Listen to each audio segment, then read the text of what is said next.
This is Alan Weitz at the B&H Photography Podcast, and in case you haven't heard, we have been nominated for a 2016 People's Choice Podcast Award in the Arts category.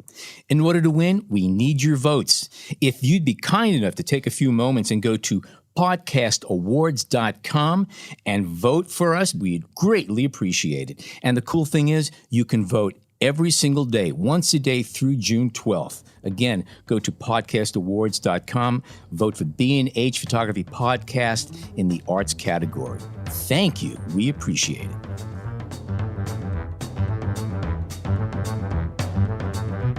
You're listening to the B&H Photography Podcast. For over 40 years, B&H has been the professional source for photography, video, audio, and more. For your favorite gear, news, and reviews, visit us at bnh.com or download the B&H app to your iPhone or Android device. Now here's your host, Alan Weitz. Every year, B&H hosts the OPTIC Imaging Conference, a 4-day event showcasing the best nature, landscape, and travel photography. The 2016 edition was a stellar outing with presentations from some of the most interesting photographers working in these endeavors. There were also photography excursions, portfolio reviews, and camera repair.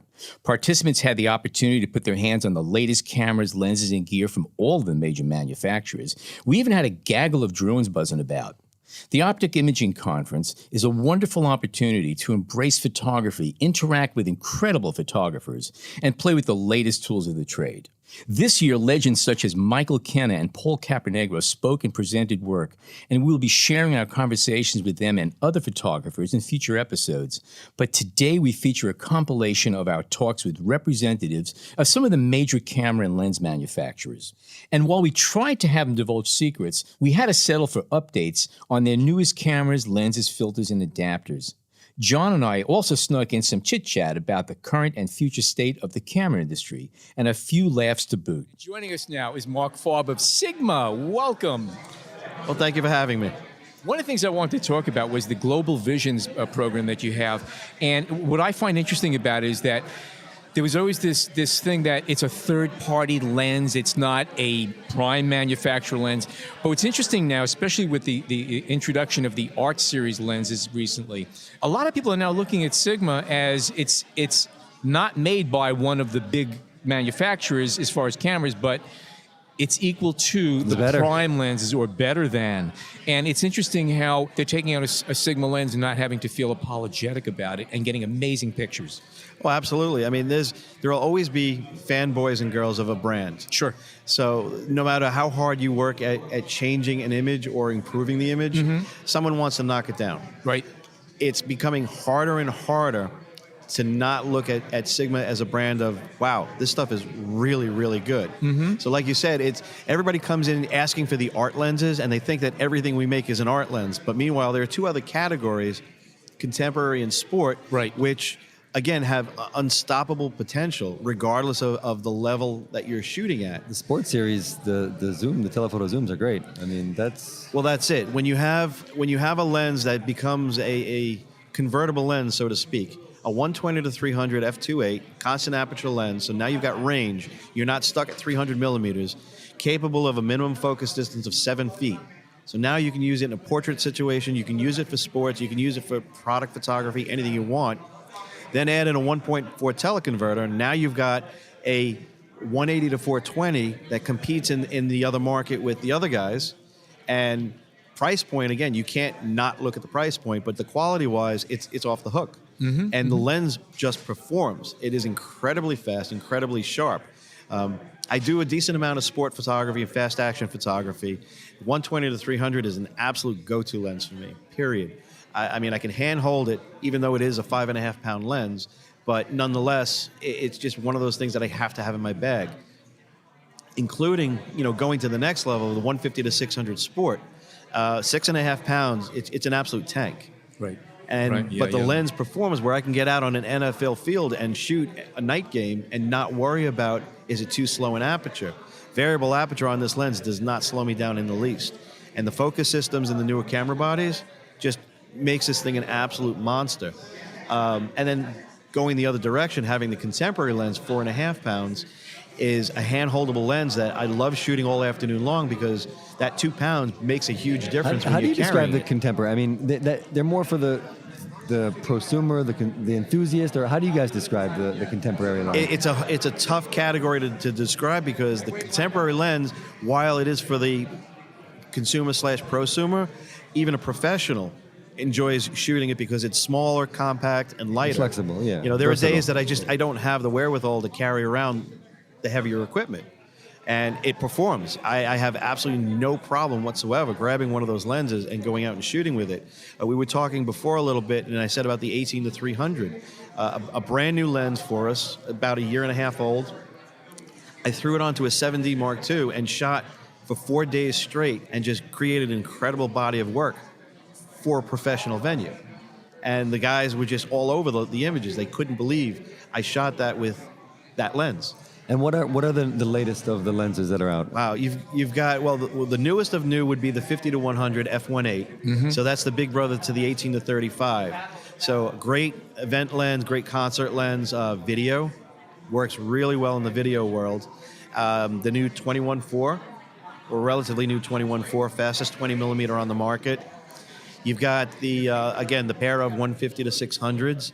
The newest thing, though, is the MC-11. Right, we were talking so about this that is the other day, that converter that allows you to exactly. go from the Canon mount to the E mount. And there's another flavor to it as well because we have the Sigma mount going to the E mount. So it's a very similar product.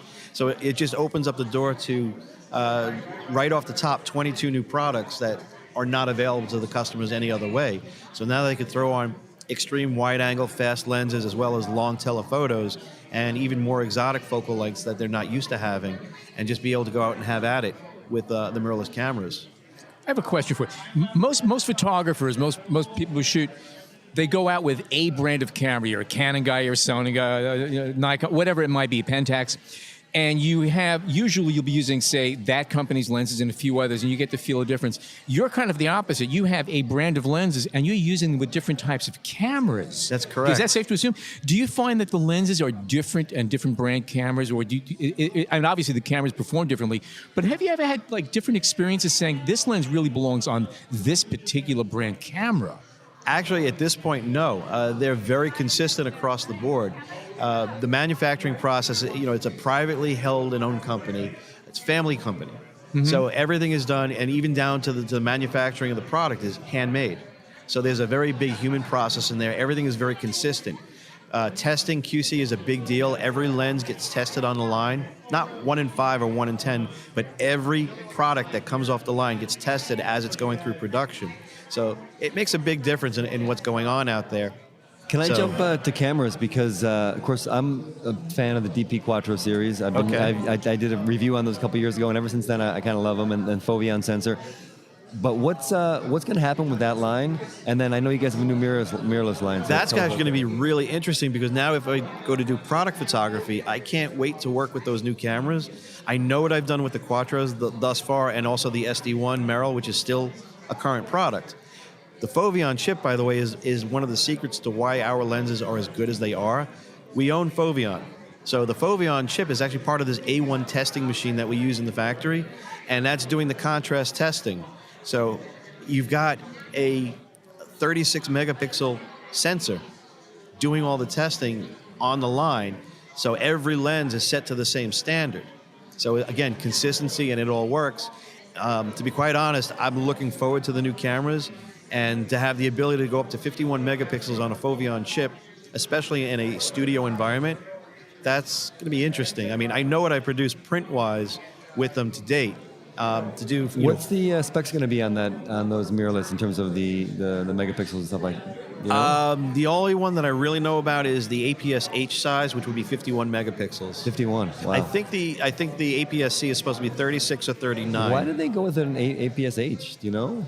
I don't honestly know that. Yeah, you guys are always surprising me. I mean, there's always something going on. And again, with even with the current Quattros, we've done testing at Rochester Institute of Technology, and the seniors actually put up the Quattro against a leaf and a phase back, and until you started getting 200% enlargements on the images, you couldn't tell the difference. As a matter of fact, actually, the Quattro images were more impressive at 12-bit than the 14-bit images. So I'm really intrigued to see, and I would love to see a full-frame sensor out from Foveon, but I don't think we actually need it. I mean, the way the architecture is on it and the way it works, it just works. Well, Thank you, Mark. Mark Fobb, thank you very much. Mark Fobb from Sigma, and thank you for joining us. Thank you for today. having me. Thank you. Next up was Michael Bulbenko from Fujifilm, who discussed the latest X-series cameras and lenses. We're going to be speaking now with Michael Bulbenko, who is the Professional Markets Training Manager with Fujifilm USA. You have a lot of Fuji fans in the B&H staff, I can tell you right now. Yep. Yeah. What kind of things can you tell us about? Anything interesting coming down the pike? Well, That basically you are what at- we've got here today is sort of on the newer stuff today Okay. and tomorrow, is we have the new second version of the X Pro camera. So we have the X Pro 2, which came out a couple months ago. Major upgrade from the original X Pro 1. Which was a great camera. Which so. was a really great. It put us, really helped put us on the map Totally, originally. yeah. But this one's got a much improved viewfinder. It's got 24 megapixels instead of 16. Okay. Dual card slots, and it's weather sealed. It's a major. Oh, and it's got the super radically cool autofocus joystick on the back of it, which is an incredible thing. I think every camera should have. Well, for me, that. what's So- radically cool is the weatherproofing because weather- we want Yes. to, we want Yeah. to take our cameras everywhere and use them Right, and you have a lot Camera of should people be here used, coming yeah. into the show that are here nature oriented. They've Yeah. actually been asking about that and the weather resistant lenses as well. good. So the Pro 2 has definitely been doing very well. It's very cool. Remember, you were talking about the X70? The X7, I just You did a really liked that review lot. on the X7. I spent 2 weeks with the camera, got a lot of wonderful pictures, and I really enjoyed using it. I'm a rangefinder enthusiast, and slipping that little finder up on the top of the camera and just doing away with the LCD. It was really nice to just walk around with a nice little street camera that I was able to use for a lot of different applications. It was a lot of fun. Great little camera. Yeah, and I mean, it's a miniature version of the X100, minus the viewfinder. It was meant to be a backpacker's pocket camera. It's a slightly wider lens than the X100, but it's the same iris shutter inside. Right. So it will do flash sync all the way up to a 4,000th of a second, which is something that people who haven't tried it for fashion or wedding or sports photography is a really cool thing to have. It's interesting. There's a lot of features that we used to look for in, like, what we quote unquote pro cameras. And it's amazing how much technology has trickled down to it, especially in a lot of the Fuji cameras. You pick them up and you look at what they do and what they're capable of. And if you can't take a good picture with these cameras, you're terrible. It's really, there's no excuse for it. I've been saying that a lot. That's right. Anything we should be expecting maybe in the next, say, 6 months that you could sort of hint at? Or do they keep you in the dark, too, about these things? Tokyo is very careful about what information they release. We pretty much find out things just barely ahead of time. So quite frankly, I mean, whatever you read on Fuji Rumors is basically what we know as well. Uh-huh. So, no, not really. Oh, we're going to you know, pull but out my laptop and go right you now. go to Fuji Rumors and whatever they say must be the truth because it's on the internet. So, yeah. And new lenses, what do you have to talk about here? Did I miss Well, in something? particular, no, we didn't Yeah, get to the okay, lenses yeah. yet. Actually, we have a really fantastic lens. It's a 100 to 400 millimeter lens. Again, weather sealed. That is amazing for the wildlife crowd. What's the or a aperture on that sport lens? shooter. It is a 4.5/5.6. So it's effectively a constant 5.6. Right. But the thing's got 5 stops of stabilization built into it. We were playing with it here. You can hand hold that thing in 1/8 of a second, and it's phenomenal and it's razor sharp. Can I ask, this is maybe a broader question, but are you looking to design lenses that are specifically for the X Pro series, the X Pro 2, and then whatever future iterations come, maybe separate than what you're making for the other X series cameras? Or is it really just something that, obviously they're all going to fit on those cameras, but in terms of professional markets? I think I know what you're asking about. I mean, I couldn't tell you what's on the designers' minds back in Tokyo, but like the 35 millimeter f2 that we came out with recently, it has a very interesting tapered design that is definitely ideal for the X Pro 2 because it keeps the lens from poking into the view of the optical viewfinder. Okay. All right. I don't know how many more of those things we're going to go down that path or not. It would make sense. Some of the lenses we have that are 1.4s or f2s, might might benefit from becoming, a smaller aperture and become a smaller, lighter package. But I mean, I don't know that we're specifically gearing any lens to any particular camera body. The answer I would say is probably not. Yeah. The other thing is I just got a couple of days ago is we now have a 2x teleconverter that just hit the market, and that with the 100-400, I mean, you basically are carrying around a telescope. I've shot shots of the moon that are unbelievable. You make out every freaking crater on it. It's just And what's the compatibility of this lens? Is it with the teleconverter? The teleconverter. Is it that only works with the 5140 and with the 100-400. It doesn't work with the other zooms. It only works with those two zooms. Gotcha. Yeah. Okay. Yeah. Nice companion piece. It also it's a way of amplifying how many your focal length choices without adding a whole bunch of weight and mass to your bag. Yeah, they're traveling. tiny. It's great. Yep. Yep, and they are also weather sealed. They've got the gaskets on there, so they maintain the weather sealing. And I assume they carry through the image stabilization as well. Right, because that's actually in the lens, so that's right. All right. Well, I love the X100 or the 100T now, but anything in that's relatively new though. So I don't know if that 100 is going to continue to evolve or not. I don't know what would be. I mean, I guess. Maybe a sensor upgrade. Maybe we'll put in the same sensor as in the X Pro 2. I mean, I can think that'll be the next thing to do. Is that a brand new sensor? The X Pro 2 is actually a new sensor. It's now the third generation of our X-Trans. That's correct. It's 24 megapixels instead of 16. And it's the only camera that has it in it of the X series so far? Yes, right. All righty. Michael Bilbenko, Fujifilm, thank you so much for being with us today. Next up, we welcome Rudy Winston from Canon, who talked about their latest flagship DSLR, the state of Canon's G-series cameras, and a few thoughts about industry trends. I'm going to ask the big question now. What can you tell us about the new medium format Canon camera that's coming out shortly? Soon. I'm say baiting that, you. I say that very tongue-in-cheek. Okay. I'm actually, if I was a betting man, I wouldn't bet on it anytime soon. Okay. Well, all of that said, I mean, I just go fishing. I'm trying. What kind of neat things are we coming out with cameras, lenses, in, say, the next 6 months? Well, future product is always a gray area, and as a great man once said, you play with crystal balls, you sometimes end up eating glass. Okay, I like that. It's frankly, Japan doesn't really tip their hand even to us in most cases until they're pretty darn close to go. So a lot of what their plans are near term down the road, it's hard for us to really comment on because they just, we read the rumor sites as well, and they're fun to read. Sure. But a lot of times the rumor people don't know any more than we do, really. So the short answer is there really isn't anything that we have any information on in terms of unannounced product. But there certainly is, information in terms of just what we've done in the first half of 2016. Okay. Tell us about what's over on the table there. Tell us about what's new and good. Yeah. Well, at the top of the line, of course, is the new 1DX Mark II. Just a sensational full-frame, high-performance professional camera. That it ticks all the boxes in terms of what we historically have regarded and wanted in a professional camera. Terrific viewfinder, terrific strength and durability, terrific performance and responsiveness, lack of lag time and that kind of thing. That's always been part of the 1D character, but we've upped the ante with a camera that we are very sure is going to give us better image quality than we've had before in that category. Still has the great high ISO performance, even better focusing performance, and now with autofocus can shoot up to 14 frames a second.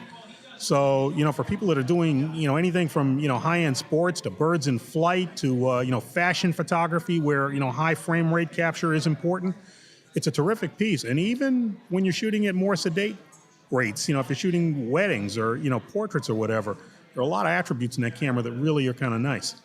So, now that we've gotten to a point where camera technology is to a point where you could shoot in total darkness, at full-size files at ridiculous frame rates, and there's very little that we cannot do anymore. Where do we go from there? How's the growth go? We're looking at cameras that are essentially doing everything we could ever imagine to.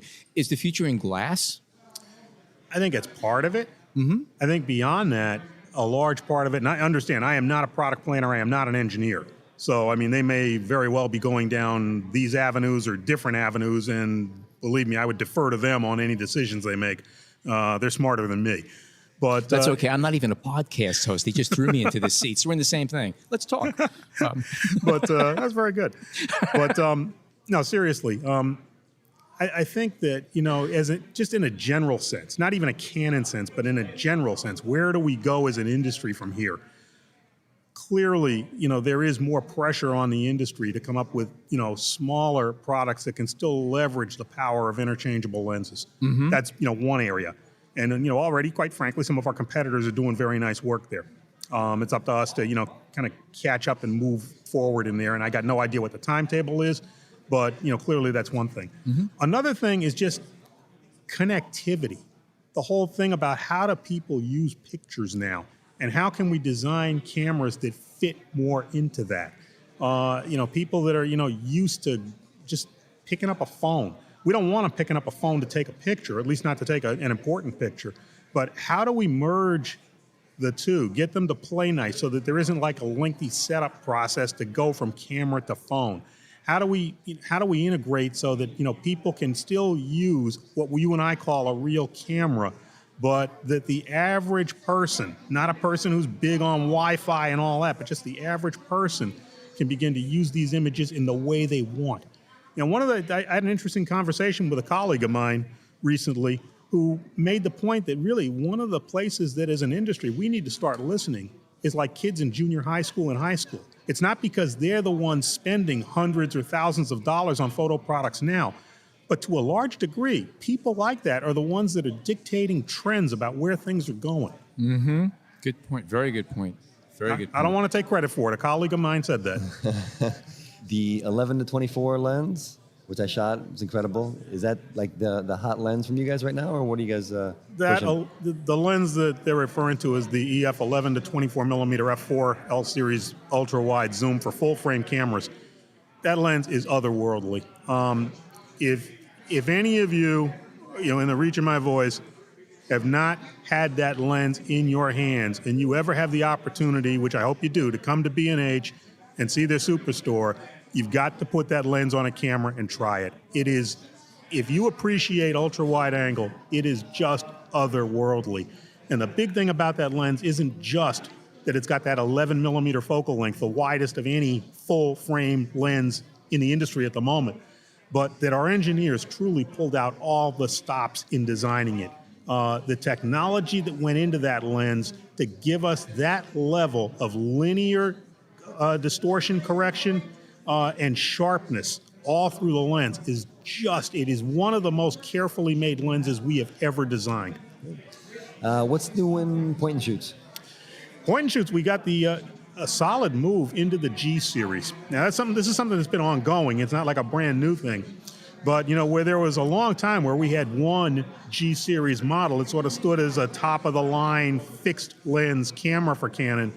Over time, we've been pushing that envelope forward. So now we have a family of G series models that if an SLR is a little bit too big or too rich for the budget, there's a lot of answers in that G series. So is there going to be another G, let's say 17, or the 1X Mark III, or is that? We don't know. That may come, though. We know that there's a commitment at this point to like the G series as a whole. And it's taken on different flavors now, from compact cameras that you can pretty much put into a pocket to, cameras with a super zoom. So we know to the original G3, it's a lot of growth that's happened. Yeah. The original cameras, sure. Yeah, but it's a family now. Yeah. So I've had many members of that family. Yes, I think we all have. we know that there's a commitment among our designers to that family concept. So, moving forward, I expect to see more action there. But again, exactly what, when, in what form, we'll just have to kind of wait and see. Okay, Rudy Winston, Canon Camera, thank you so much for joining us today. Gentlemen, the pleasure's mine. Always a pleasure to do things for you here at B&H. And again, those of you folks that are listening, I hope you get a chance to come to their store. If you haven't been there, it is impressive. Thank you. We hope you're enjoying this edition of the B&H Photography Podcast. Send us a tweet at BHPhotoVideo, #BHPhotoPodcast. We're back with Ken Mitchell, president of Lensbaby. And let me point out how cool it is that a president of the company not only attends these trade shows, but takes the time to sit and chat with us rather enthusiastically, I might add. So, Lensbaby, a long time ago when I first saw your stuff, I go, okay, this is cute. This will be gone soon. And you guys keep growing and coming out with new products for new formats and new cameras and new innovations, and come out some neat stuff. Anything new you might want to talk about? Yeah, well, we're always coming up with something new. We try to introduce products 2-3 times a year to keep the line fresh and keep people happy with new effects. Our latest product that we came out with recently, which we're really excited about, we call the Twist 60. Yep, familiar with it. Yep, tell us about it. So it's a straight body lens, unlike some of our other lenses that use the optic swap system. For those of you that are familiar, we have an optic that can be removed and put into a different body. That's the basis of the Composer series. But in this case, we put that into a straight body so we could have, a really unusual effect. So the Twist 60 gives when it's opened wide open, shot at 2.5, you'll get a nice spirally kind of effect with a center area of sharp focus. So it's a great portrait lens. Works great for shooting landscapes. If you want to get in close and have something of a flower, stand out, from its background. So it's a really versatile lens. The point of focus is always in the center, though. Yeah, right? Always in the center. It's a pretty large area of focus. And the cool thing about it, when you're using it in a portrait type of mode, it almost gives it like a 3D effect, where the subject in the center almost pops out. So again, you can use that on a soft background, or if you use it in a background that has leaves or a consistent pattern with lights, you'll have a really swirly bokeh, and it's reminiscent of the 1840s Petzval lenses that have been hot popular. thing lately, Petzval. Yeah. Yeah, that name a lot this year. Yeah. Tell us about it. Well, the Petzval is it was an interesting lens design. A lot of people don't know about it. They know it was developed back in the 1840s, but it really was developed because they were trying to come up with a faster lens, because people had to sit there still, right, for a minute. With neck braces. Yeah, with neck braces, exactly. And so to try to alleviate that, they went and looked at, I guess it was done mathematically, and they had, people who were calculating, the right dimensions of the glass. So that gave them a very fast lens, but it also had the side effect was this swirly kind of crazy background, and that's, again, what the lens was known for, but really was designed just to be a great portrait lens, which it is. And what mounts are these, is the Twist for? Yeah, it's only for full frame, and we have it on the Sony mount, Canon, and Nikon. And the reason we recommend it only for full frame is because you lose some of the swirling effect when on a crop sensor. Is that the Sony E mount or A mount? Yeah, the Sony E mount. Do you make things for the A mount? Yeah, we do in our other lenses. You do, okay. Yeah, we make for about 7 different mounts for most of our lenses, but in this particular case, because it was on the straight body lens, because it was a full frame, we just kept it to those 3. And is it fair to say that the E mount you're developing more for E mount? Yeah, definitely. Yeah, I think we've all seen that. What percentage of the lenses that you have that have come to market were purely by accident, or something you stumbled on and say, oh, this is kind of cool. What can we do with this? How can we market this? Does that happen, or is everything here really planned? No, back probably in the early days, 13 years ago, it was a little bit more of that serendipity, where Craig Strong was, putting lenses in all sorts of objects and then shooting through it to see what would happen. And that is how the original Lensbaby product was born. But, we've been around for 14 years, so it is more methodical. We have on-staff people who are designers, optic designers, and lens designers. And so we lay out a plan 3 years in advance and start to execute that plan. So do you know what the effect is that you're going for? Well, it's about breaking the rules. You mentioned that earlier. So we tend to look at things that are mistakes, things that people look at as maybe aberrations, and we say, well, how can we make that beautiful? So how can we turn that into something that's special? How do you control it? Yeah, exactly. And that's becomes where the beauty is, because when you can control it, it can be a great tool. Of course, nobody wants older images to be out of focus, but if you can have the areas that you want to reduce, and bring your attention to a particular spot, of your composition, that's what our lenses are for. So it's the ability to control it. But no, we think about the different kinds of effects. We're imagining right now, we're working on our 2017 product line, and we're thinking about what other kinds of effects can we do, and we have some interesting ideas. And then we breadboard them out there, and we get prototypes made, and yes, I will tell you, there are still surprises. I hope so. When we get the final product, we're like, huh, we didn't know it was going to do that. And that's part of the beauty of it. But it is quite intentional. And what is the, I guess, what's the bread and butter lens? What is the most popular lens? I think we're most known for the Composer series. Right. You had mentioned that Right. before. Again, it's been the product that's been out there. We have 4 different optics that can go inside of it. It has that twist, that tilting effect, which people become familiar, be able to turn that area that you want to be in focus or out of focus. So we're well known for that. But we introduced the Velvet 56 about a year ago, and that has really, it's kind of changed the company. I think it helped us also to realize that we could play with the big boys with serious lenses that aren't perceived. I think you mentioned it early on as, hey, that's kind of fun and quirky. But these are quite serious lenses. The Velvet in particular is... I actually did one of the reviews of B&H on it, and I shot with it for a couple of days, and I went into it sort of half-heartedly, I'll admit. And as using it, saying, this has potential. I can use this. I can create things that have interesting effects without appearing gimmicky, which it's easy to do. Yeah, it was designed again as a portrait lens, but that lens is a 3-in-1 lens because you can use it for sharp macro work. Yep. You can use it for soft macro work. You can use it as a portrait lens, and the portrait even has 2 aspects. It has that soft velvety finish, or it can shoot very sharp tack. Tack sharp. Yeah. So anyway, it's my go-to lens. I brought one lens with me in my bag. That was the lens that I brought with me here because it is so versatile. One serious note that was that with the Velvet 56 is that one of the things that I found from the time that I spent with, which was really nice. I was shooting some video, and it was really interesting. People always try to, how do you do segues and fades? And I found it was really lovely. I was shooting going sharp to soft and vice versa, and it was a great way of bringing a scene into focus where it was sort of soft, and all of a sudden it just comes into a sharpness from the center out.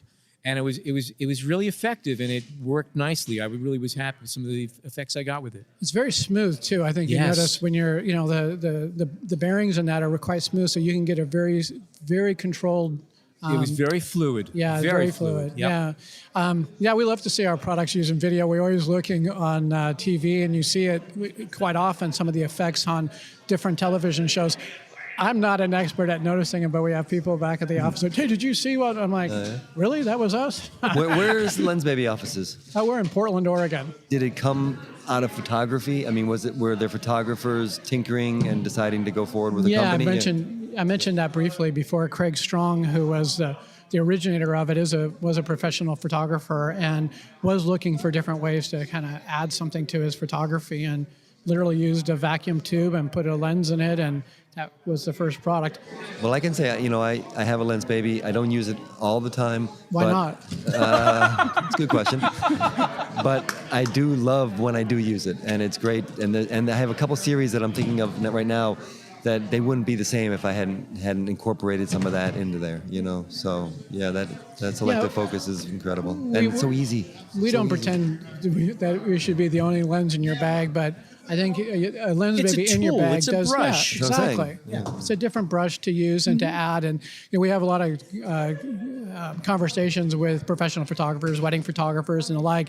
And it'll be interesting to say that they do all their work, and the image that the bride or the groom tends to gravitate towards often is a Lensbaby. And I think it's because there's a level of creativity, there's a level of uniqueness, there's a level of emotion that can be put into that. Maybe it was the fun the photographer was having when they were taking it. Maybe. I think it could be that. When I say Lensbaby, it's almost synonymous with selective focus. Yeah. And maybe you're going to want to go away from that, so that when you think Lensbaby, you just think great lenses. Yeah. Isn't that? I like that thought. Can I use it? Yes. Okay. No, we will. We definitely. And I think the Velvet was really, kind of like that. That's what I'm getting at. The first kind of step in that direction of an overall lens that, yes, there is an effect to it, but it's not a select effect. We're trying to look forward and not always look back. A lot of the lens designs, like the Twist 60 is a looking back. We're also doing things where we're looking forward and saying, like, where can photography go? Where can lenses go in the future? What's not being done? What is the next element, that effect that we can bring in? And again, we're We have some interesting ideas. You do make adaptable lenses for iPhones, don't you? I remember seeing them last year in Japan. Yeah, we do. It's we call it the Deluxe Mobile Kit. There's 3 lenses in it. The lenses, the kinds of effects you might expect to of them anyway, where they're a select focus that you can move throughout the screen by pointing it on your finger on the screen. So it gives you that, and one was kind of more of a tunnely effect, another one's more of a sweet spot, and then we have kind of that kaleidoscope effect is the third one. So that one's a little bit more fun and playful.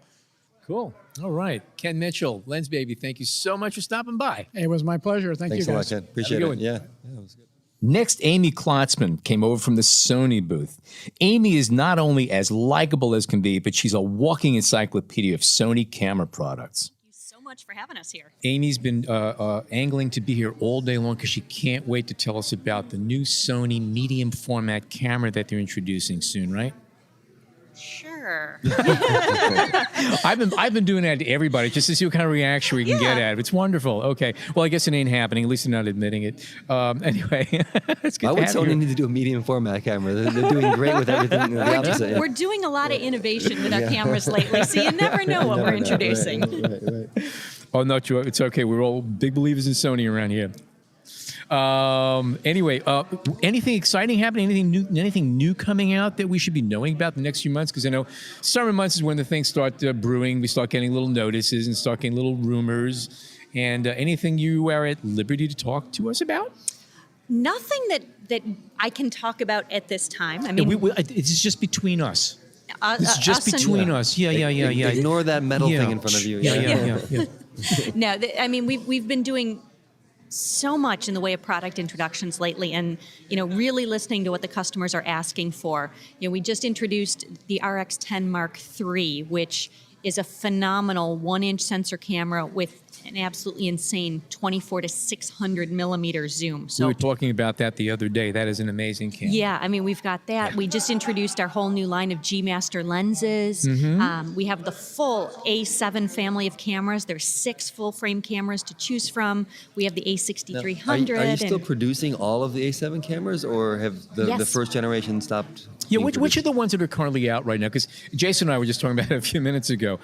So you have the A7 II. We have the A7, the original A7. That is still okay. Yeah, we have the A7 Mark II, which is its big brother, which basically, like all the Mark II models in the A7 family, adds on 5-axis in-body image stabilization. Which works beautifully. Exactly. Yeah, it takes away that little caffeine shake that you sometimes pick up.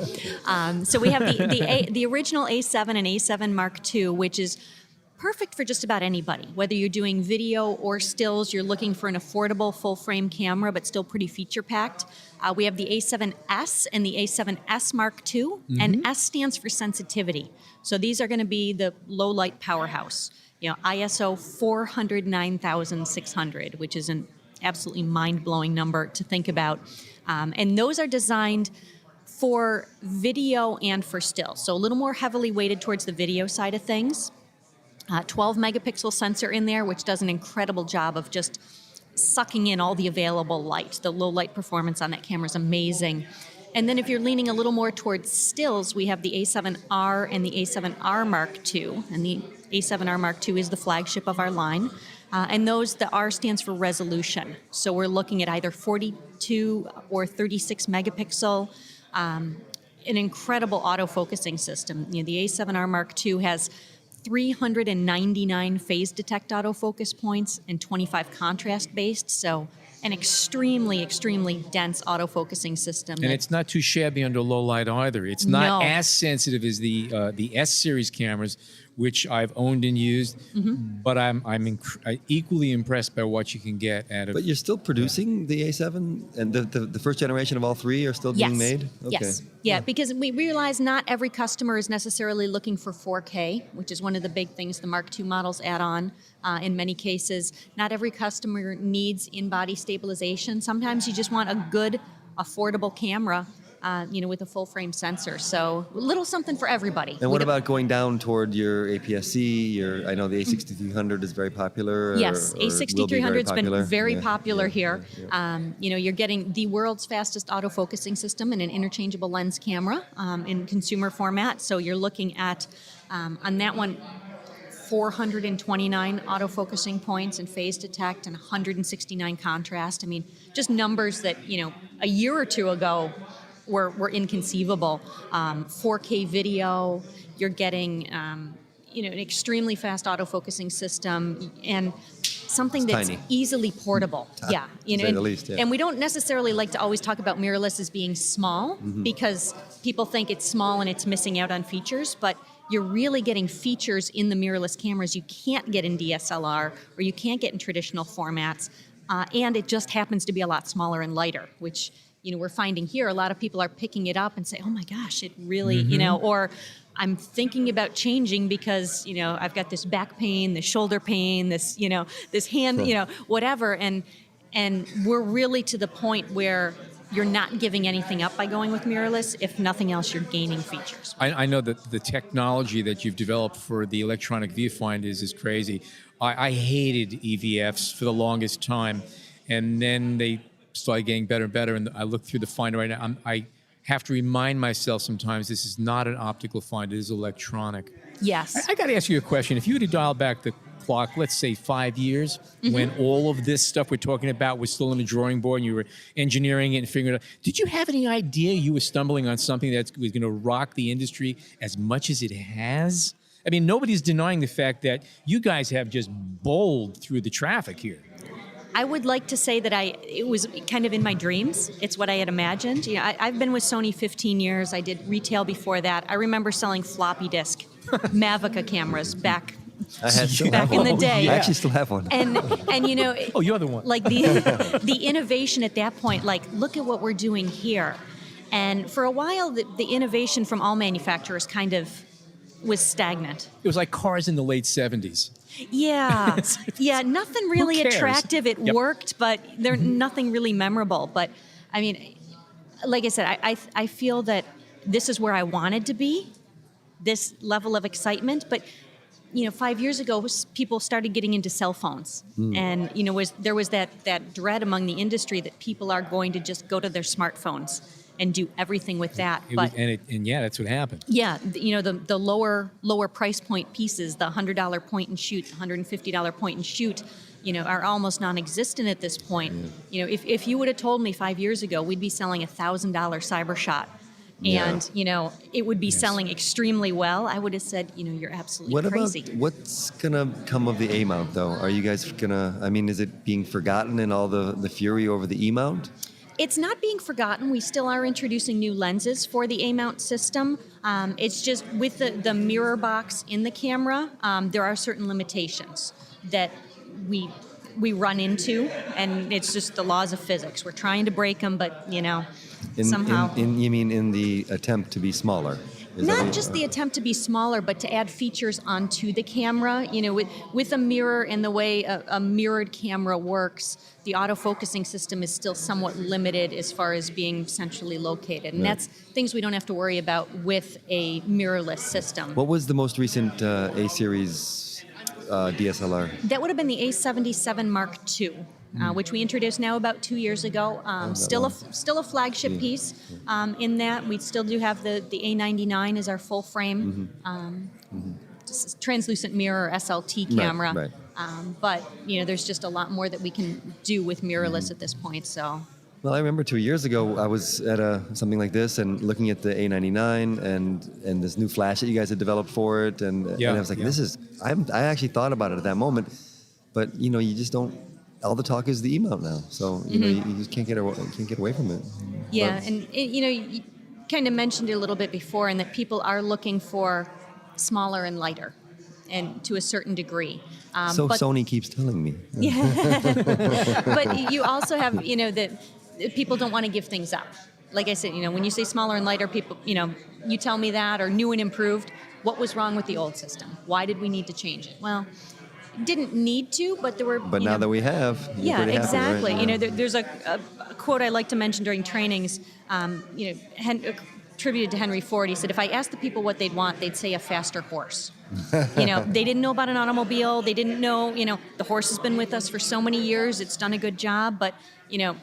In especially this part of the country, who rides a horse to work every day? You know, we've And have you checked the price of oats lately? oh, it's through the roof. Yeah, it's insane. Yeah, the droughts and everything. It's rough. Stables. I mean, they're all coming down and being turned into condos now. So. And what about you mentioned point and shoots? I mean, other than I guess the DX10 Mark III is a point and shoot to some degree, but do you have any new classic point and shoots coming out? Real small bodied, pocketable cameras? We just a few months ago introduced the HX90, which is a pocket-sized camera with a 30 times optical zoom and a built-in viewfinder, which is something a lot of people are asking for now. And it's that's interesting. People are asking for viewfinders again, aren't they? Yeah, exactly. Because screens for the longest time did well, and it was what sold the cameras, and people didn't want viewfinders, but now they realize their arms are hurting them from holding them out straight trying to compose a picture in bright sunlight. Exactly. So there is a reason for it, and people are starting to kind of come around. It's all cyclical. Okay, Amy, thank you so much for joining us today. Thank you so much for having us here. We really appreciate it. Okay, thank you. Tom Curley from Panasonic then spoke on the latest from the Lumix line. Okay, we are back at OPTIC 2016, and we are talking with Tom Curley of Panasonic. Could you tell us about some of the new items that we have from Panasonic? You guys got some great stuff, I might add. Sure. Well, we're always introducing new camera models, and our latest one is the one I brought with me today. It's part of our G series, which is a mirrorless camera. It is the GX85. Uh-huh. And it is kind of the kid brother of the GX8, which is a very popular model we introduced last year. The GX85 has some very interesting features for a new camera. And by the way, it is marketed under different names in different parts of the world. In Europe, it's the GX80. Okay. And elsewhere, it's known as other products. But here in the USA, it doesn't matter. Here in the USA, it's the GX85. And I guess one of the, it is an interchangeable lens, mirrorless camera, our G series, as I mentioned. So it takes all of our micro 4/3 lenses. So it's a system camera. Yeah, okay. as well. I'm holding it in my hand. It's actually very lovely. The screen's lovely on it. Right, It's nice. Compact system camera, and it takes any micro 4/3 system lens, not just the ones that Lumix offers, which we offer over 24 lenses, but there's about 50 lenses on the market available with the native micro 4/3 mount. Anyway, the feature I wanted to mention is the dual image stabilization. So what that means is it is in-body image stabilized. The sensor itself has stabilization. Yeah. And when I say dual, it will couple with Panasonic Lumix lenses that have what we call optical image stabilization. Right. So you get a dual or double image stabilization effect of the body plus the lens. How many stops are you talking about between the two under, say, optimum conditions? It's like ridiculous. 5. Yeah. You can handhold at like a half a second. I've seen 1 second handheld. It's ridiculous. But it's great technology. Depends on how steady your arm is. Yeah, how many Starbucks you pop before you head out there. But even still, I mean, it does enable you, from my experience, to just handhold it at exposures that would used to be impossible to do. But here's the difference. This is the first Panasonic Lumix camera with the in-body image stabilization that supports video.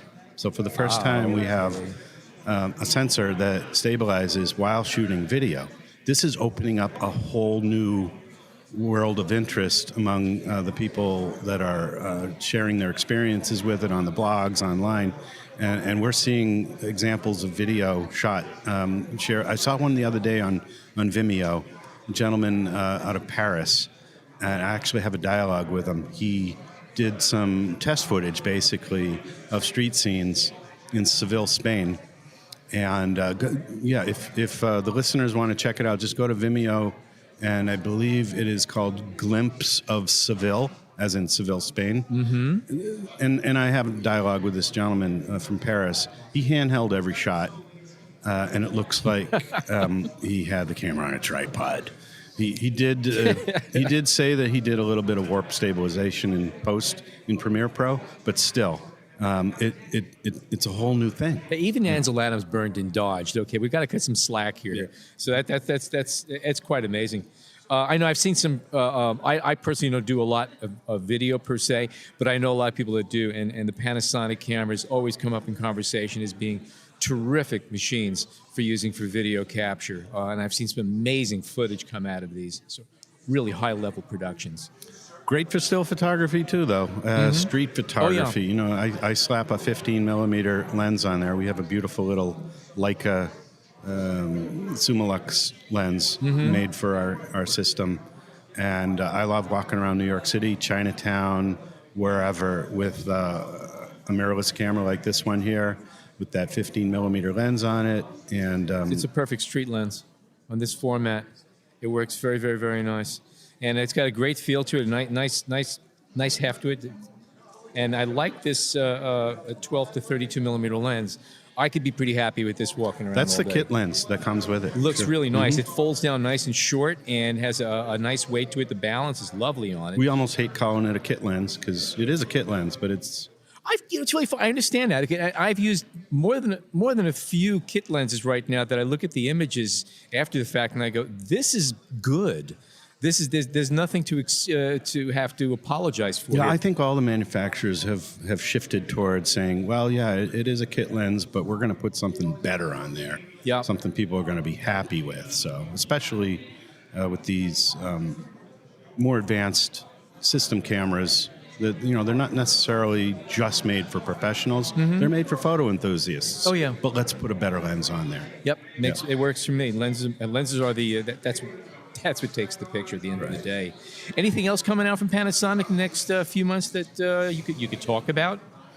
Well, or even if you can't talk about it, this is just between us. This isn't going out anywhere. Of course not. Okay, right. I promise you, I won't tell anybody. You know, I like to say, you look at our whole product line, and we've got three categories. We've got point and shoot, very small, compact cameras that I can literally fit in my shirt pocket. Yeah.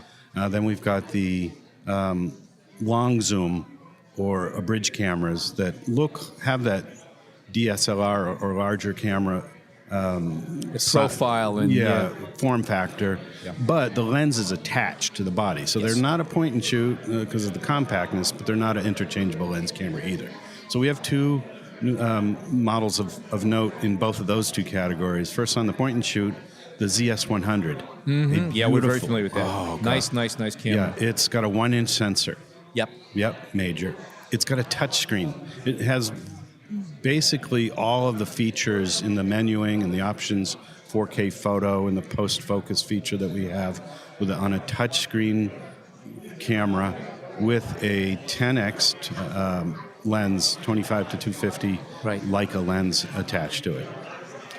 And that's a nice range to have. Plus, the 1-inch sensor on that has such fine image quality. Even at that point, you can crop into it and technically go a little bit further as far as focal length, the way it would appear on your final image, and it still holds up. You could still make a decent-sized print out of it. And on a screen, I mean, it's a no-brainer. So it is amazing how much flexibility you could slip into your shirt pocket these days. And then on the long zoom, we have our newest model in that line. It's a line that's been around for a long time that we call the FZ series. Yes. This is the FC300, and it's a terrific price. But here's what I like about it. It is weather sealed. It has the touch screen, which is new for the FZ. It has a beautiful constant aperture Leica lens on it, 25 all the way out to 600 millimeters.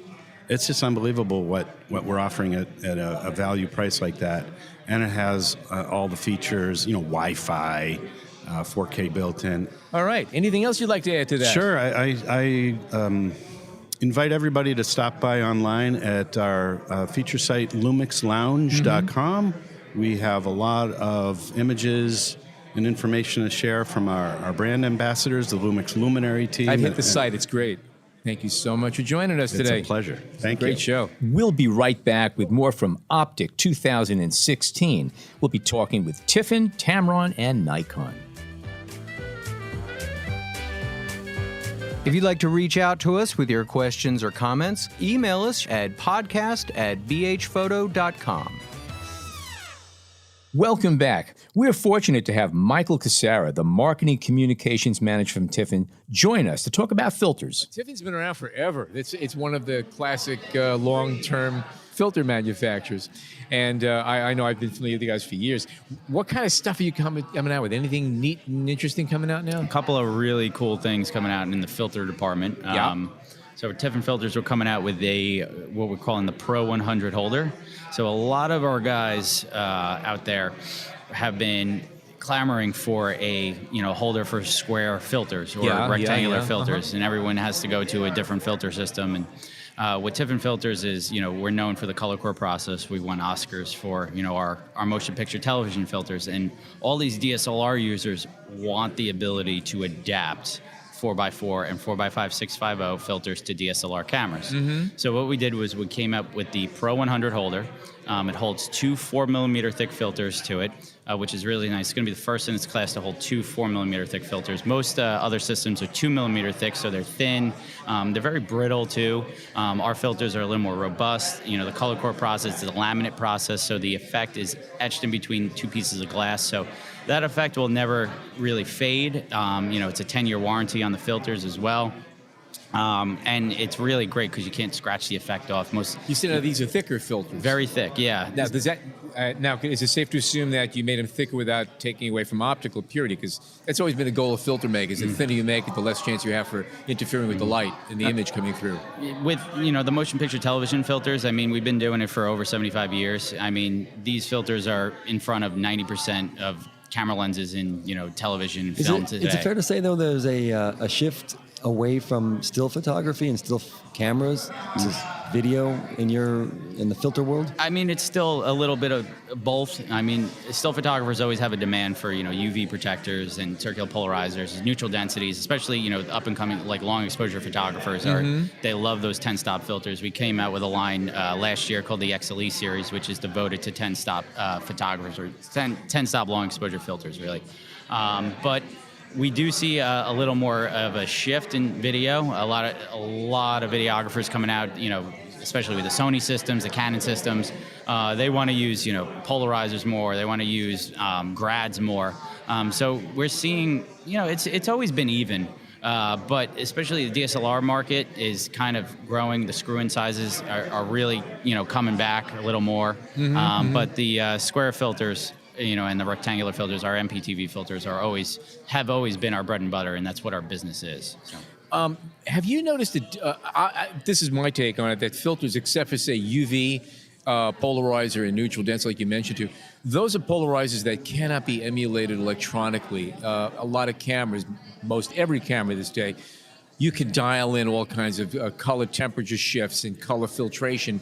I was using a camera, I believe it was a Panasonic X70, recently. Not only is there a black and white mode in sepia, but there's black and white with a red filter, black and white with yellow.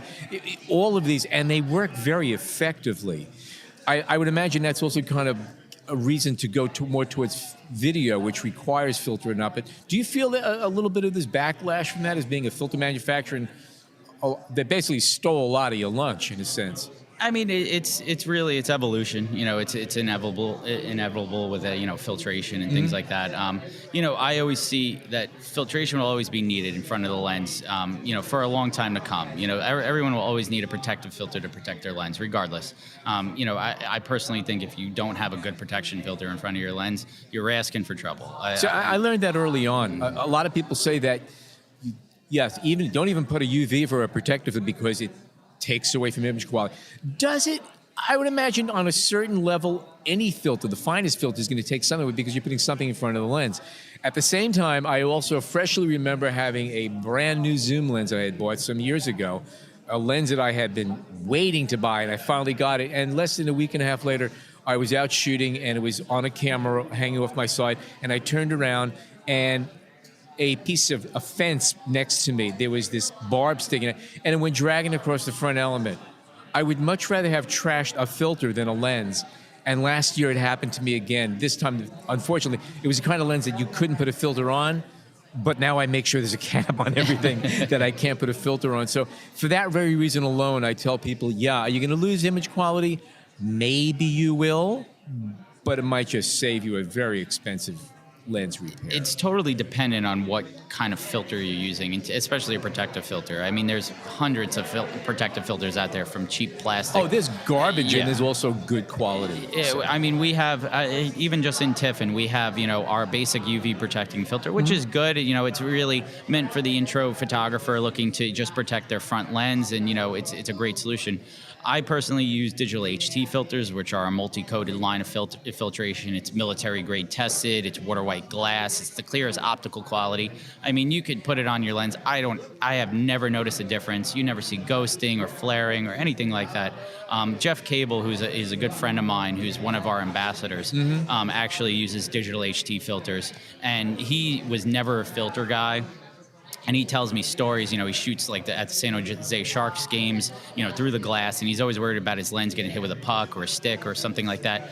So he approached us and said, do you have a good filter solution that I could try out? So we sent him a set of digital HTs. He says he's never takes them off his lens. He's going to Rio. He has a full set, available, and he's using digital HT filters, the multi-coated protection on there. So, and he's never seen a loss in quality. And I mean, I've been looking at his work since he started using digital HT filters, and there's no shift in image degradation. Yeah, that's one of them words. That's a word, right? Now say aluminum.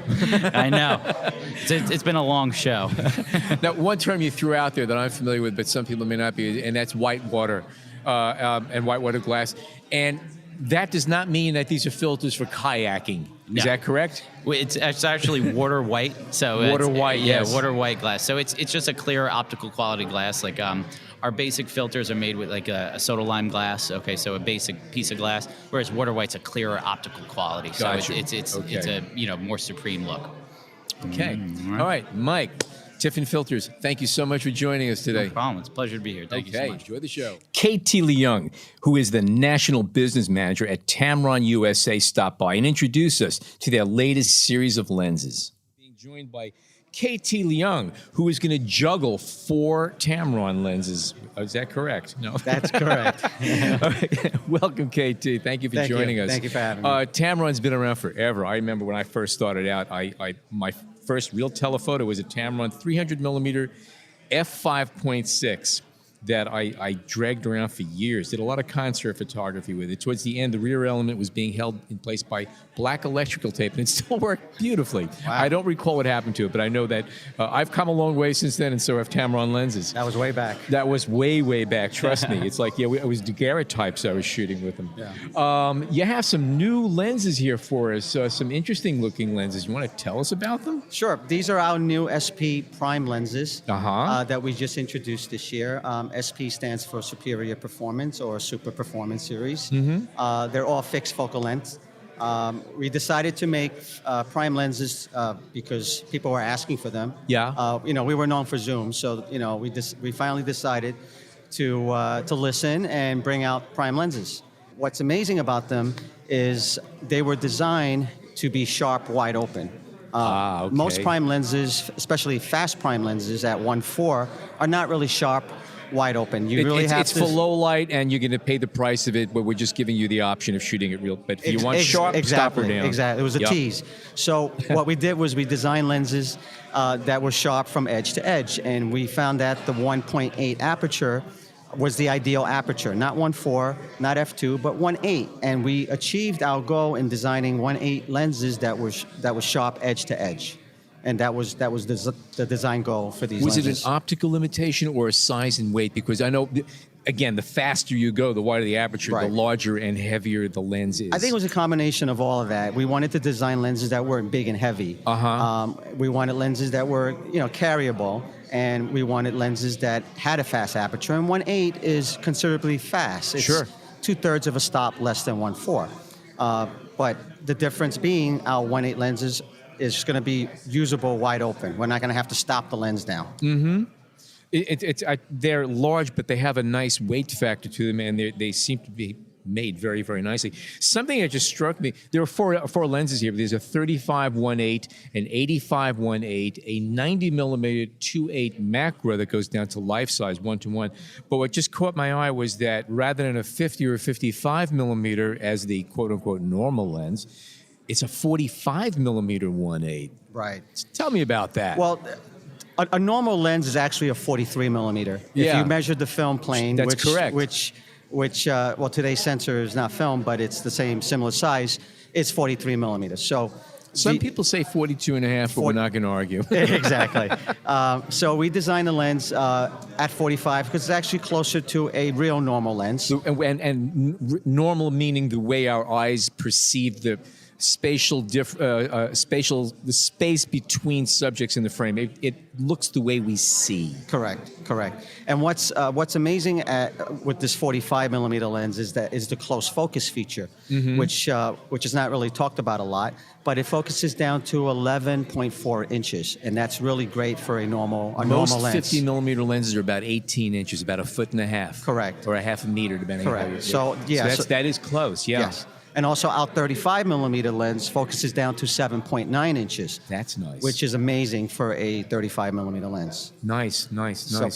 But the main features of our new SP Primes is they all have vibration compensation, which is Tamron's VC system, which is for image stabilization.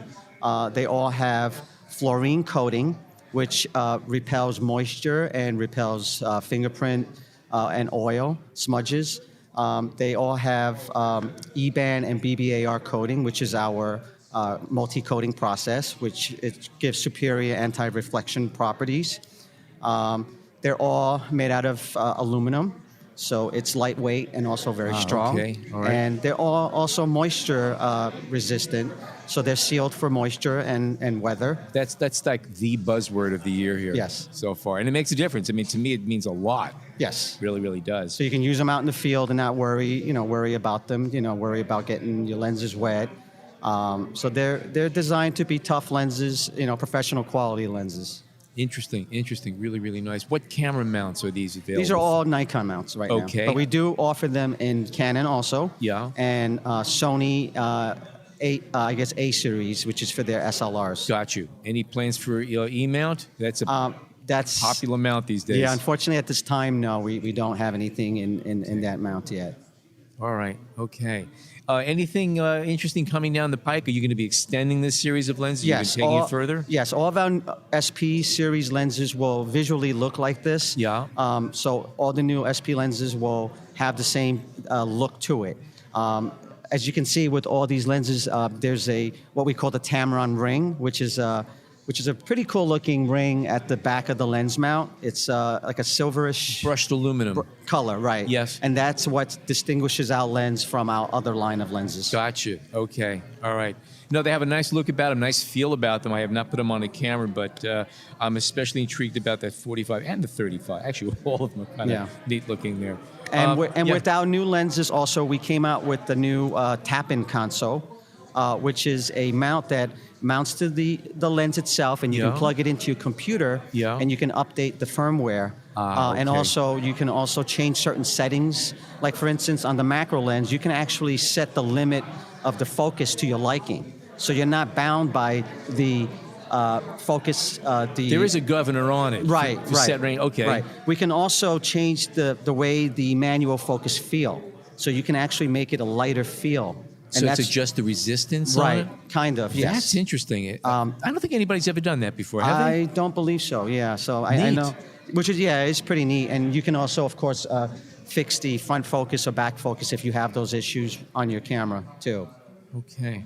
That's good. That's pretty darn advanced. I never thought I'd see the day when you have to plug a lens in to tune it. Yeah, but that's where we are right now. You know what? When because of the changing cameras that we, sure, you have we need to update the firmware, and we want to make sure that the customer can do it at home versus having to mail it back to Tamron. Oh yeah, no, that saves everybody a hassle and a headache for sure. That's great. All right, well, KT, thank you so much for joining us. Those are Tamron lenses. Have a great show. Thank you. Okay. Thank you for having me. And last but not least, Lindsay Silverman, the senior product manager from Nikon, stopped by for an informative chat on several new Nikon products, as well as photography and cameras in general. It was a great way to wrap up our 2 days at OPTIC 2016. We're with Lindsay Silverman of Nikon. And Lindsay is here to tell us all about the new medium format Nikon camera that they're going to be announcing in a month. Is that correct? No, it's not, It's Alan. not. Okay. You know, I've been trying to... I hit everybody. I even hit the filter manufacturers with that question, and like, no surprises, folks. I'm sorry about that. Anyway, now that we've gotten all that out of the way, thank you for joining You're us. welcome. Nikon's been doing some pretty neat stuff lately. You want to tell us about some of the current products?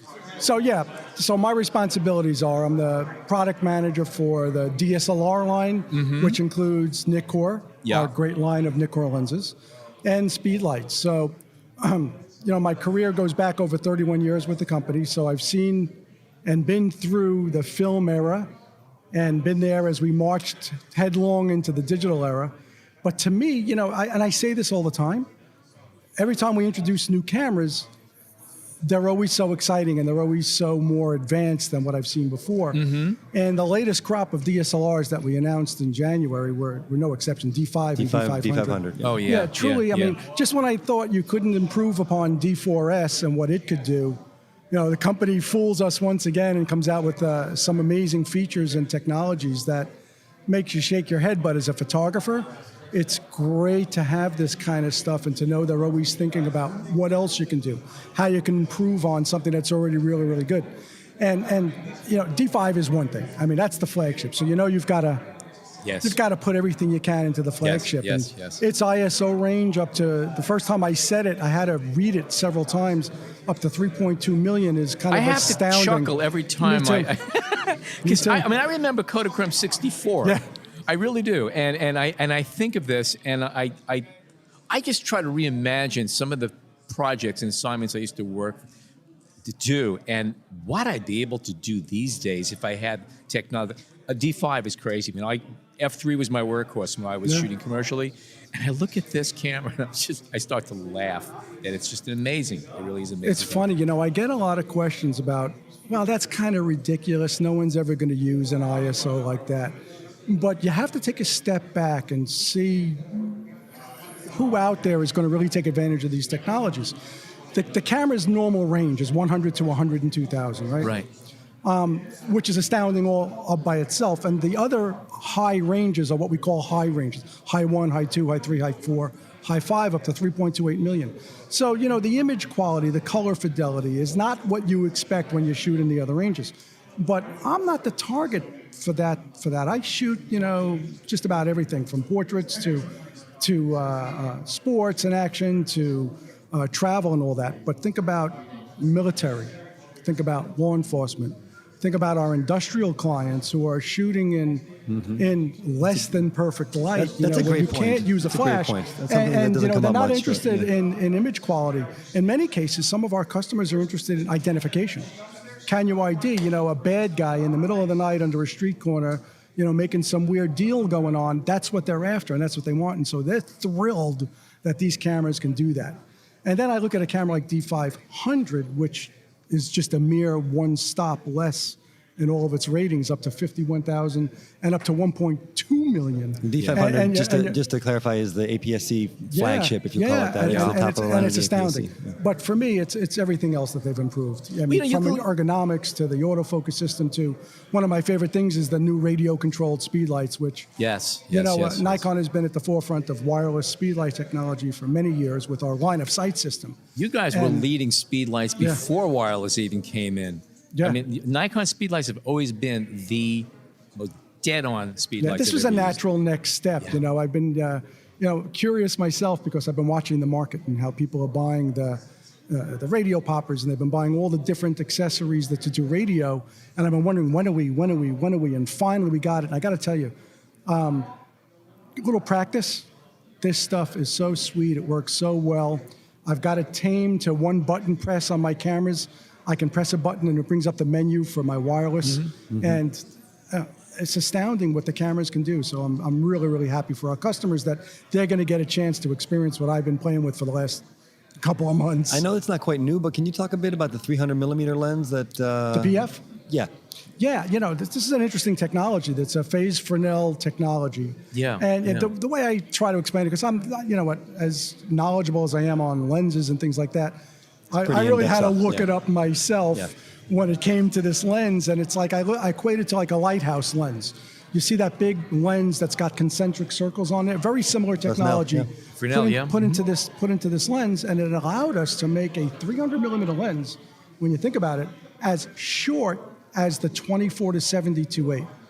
So if you're into your telephoto photography and you want to carry something small and light, this is the lens to go to. And the users, I've been looking online and watching what people have been posting with the lens, and it's really, really quite a different look. It's a different look on those out of focus circles of confusion. They do look different because of that phase Fresnel optic in there. But I mean, if you would have told me 2 years ago, 3 years ago, 5 years ago that we'd have a 300 millimeter f4, the size of the 24-70, let me tell you what's exciting, what's been going on in Nikkor, because I think this is, people may not realize what's going on. So that 300 f4 PF is an E series telephoto lens. And people have been asking me, what does this E mean? So E stands for electromagnetic diaphragm control. And if you look in the last year and a half, we've introduced the 16 to 80, 2.8 to f4 E, electromagnetic diaphragm, the 200 to 500, and a host of other lenses that have this E, upgrades to the 500 and lenses like that. And so now on cameras, it's all beginning to take shape, the master plan from the designers and engineers. A camera like the D500 that could shoot at 10 frames per second. A camera like the D5, the D4S, which shoot at upwards of 11, 12, 14 frames per second. Now you've got a diaphragm mechanism in these lenses that is perfectly timed for those fast shutter opening and closing, so that you'll nary get a shift in exposure as you're shooting at high-speed burst, which could happen with a lens that's got a mechanical diaphragm in it. And we've seen more and more lenses go this way. And so I'm excited just for that they've made this change, and it looks good for the future. It really does. I think people just shouldn't get confused when they see that letter E. It's not the same letter E that was used about 20 years ago for the cheaper Nikkor lenses, the inexpensive kit stuff. It's a whole different, it's a different E. Yeah, luckily it's not all old guys like us that are buying that are buying these lenses. You got a whole crop of people out there that have never seen or used a 90% film camera of the people or a Series E lens. who just are going to be listening and saying, "What's he talking about?" Remember, we said, people always ask me, do you miss shooting film? And there are certain things I do miss. I miss my Kodachrome 200. I miss my Kodachrome 64. But you know what I don't miss? I don't miss having 64 ISO in my camera when I needed 800. Yeah. I used to carry Sharpies and rubber bands and film pullers to retrieve my film leader. And then you'd get to frame 16, you'd got to shift film, and from 64 to 400, and you'd roll it back and try not to roll the tongue back in there. Oh, yes. Oh, people go, do you miss that? I don't miss anything about it. I don't miss anything about it. But I do miss the look of those films, if there is something about it. Any other lenses to talk about? We came out with a 20 millimeter 1.8, which I forgot how much I missed 20 when I started playing with this. That used to be a mainstay in my camera bag, right? I remember the old 20 millimeter lens. I used to love it. And I own the 3.5, the 2.8. I own it, and they're nice, small, and sweet. Yeah, nice. This lens has got everything going for it, like those did. But that beautiful wide view in the viewfinder. As soon as I put it on the camera, it was like, wow! I forgot what I had missed. And so I'm enjoying that. We came out, and we have now, arguably, the best series of 1.8 lenses, I think, of any manufacturer out there. 20 millimeter 1.8, 24 1.8, 28 1.8, right? 35, 50, and 85 1.8. That's pretty amazing. So you don't always have to go to 1.4 to get speed and come performance. Up a lot. And you get, especially for video. Remember, you hardly get to talk about it because I'm a stills guy at heart, but I do some video. But if you're a video shooter and you want to get some great dramatic, cinematic-looking images, you got to shoot at that shallow depth of field, and you can do it with this entire 1.8 series of lenses, which is very exciting to me. People are always asking me, how do you shoot? And I try to bring the conversation back to them. Yeah. No, tell me what you really want to do. But when it comes down to it, the technologies in these cameras that we make has allowed me to change technique so dramatically for instance, we have a feature called ISO Auto in our cameras. And back in the first cameras that had a D70, for instance, it was a very simple feature. You would turn on ISO Auto, it was on or it was off. And what it meant was that if you set a base ISO, let's say 100, and the lighting changed, the camera was free to change other ISOs based on the lighting. Well, that feature today in our cameras is so sophisticated that you can set the maximum ISO you want the camera to go to. You can set the shutter speed at where you want it to shift, or you can have auto or 1 over the focal length rule or 2 over the focal length rule on a slider within the control itself. So when I'm shooting a camera like a DA10, where I know that 36 megapixel resolution, I need to shoot faster. I've got pretty good skills. I can't hold my DA10. This is me, not you, not anyone else out there, below a 60th of a second in handhold and get a sharp picture. I just can't do it. So I turn on ISO Auto, and I set it to 2 over the focal length. And I put like a 1.8 lens that we were just talking about on there, and I set my base at 100, and I know that I can go up to like 3200 very comfortably with my DA10, and I let the camera go. What's really cool about the cameras is that they don't just jump from, let's say, 100 to 200 or 100 to 400. They are fluid in their ISO selection. So it might pick from 100 to 117 or 128. Really? I have seen the weirdest numbers on my cameras. It's clickless. Yes. And I shoot it at ball games. I shoot it in manual mode, or I shoot it in aperture priority. And it's changed the way I go about shooting pictures. My exposures are way more consistent than they ever were. And I don't have to think about, I'm shooting into the shadows or I'm shooting into a highlight. I can let the camera choose based on the lighting, just based on how I set the camera. It's a very cool idea. And now with D5 and D500, they've added another wrinkle. They can do that with flash now as too. There's ISO Auto for flash. And I have really cool stuff that they've put in there that they've really thought about to help me get better pictures.